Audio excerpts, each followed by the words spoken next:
Hi guys, it's Lucy from Craftberry Bush and welcome back. I am so excited today to be joining my friend Christina from the DIY Mommy and a bunch of other YouTubers who are going to be linking all their YouTube videos over at her channel. So make sure you check out the link below for all that inspiration.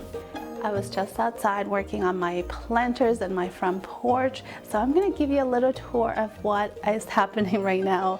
The planters are still a little young, but hopefully with a little love and care, they're going to be blooming and look super pretty over the summer.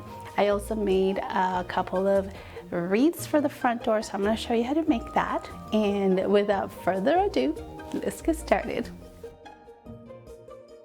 Hello and welcome to our home. We live in a suburban area outside Toronto.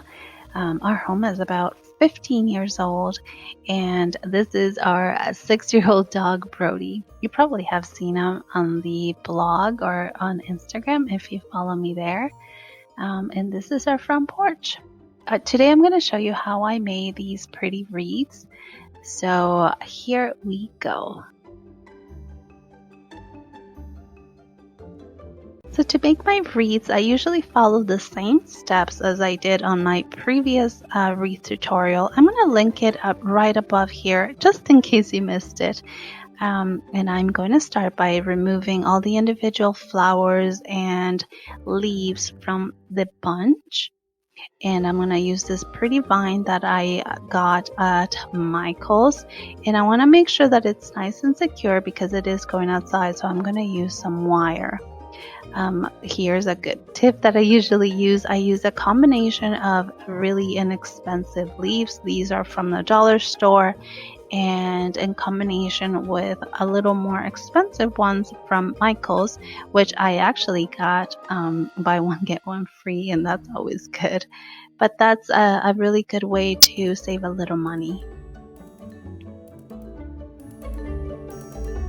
So again, I'm just removing the leaves from the bunch.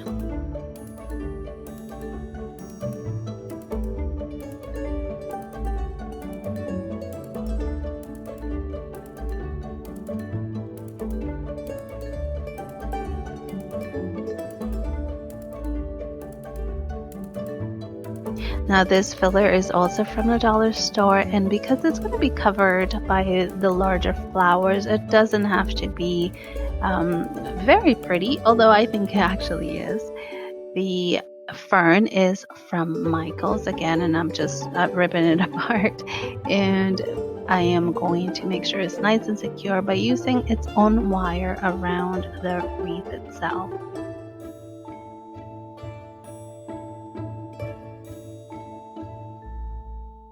I am now going to take the large hydrangea. I'm going to cut a little bit of it and insert it in the center or wherever you would want the, I guess the focal point of the wreath to be. I am going to cut the individual flowers and just place them in there. Sometimes I will secure them with wire if I think they're a little bit too loose, but these are fine just the way they are. You can see that I also have the hot glue gun just in case I need it, and I will need it in a little bit. But I'm just placing these pretty white flowers here and there, just on the side.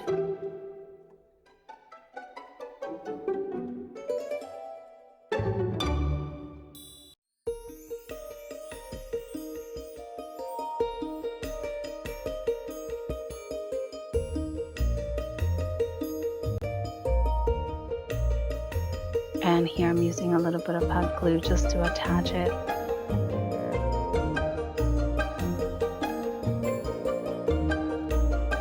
And I'm going to continue to do this until I am satisfied with the amount of flowers.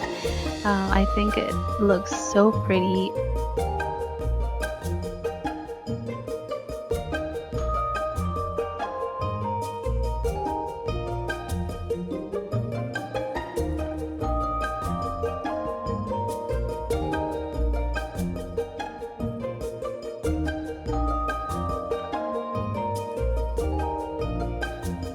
So now I'm just looking at the wreath and making sure it's nice and full, and just placing some of the greenery in the areas that I think it needs a little bit more here and there. I will also lift the wreath from time to time just to make sure that it looks nice and even when you're looking at it straight up. I am going to repeat the same steps, but I'm going to reverse it because we, like I said before, we have double doors. So I'm going to mimic one side on the other side, but it's going to be a mirror image of the wreath.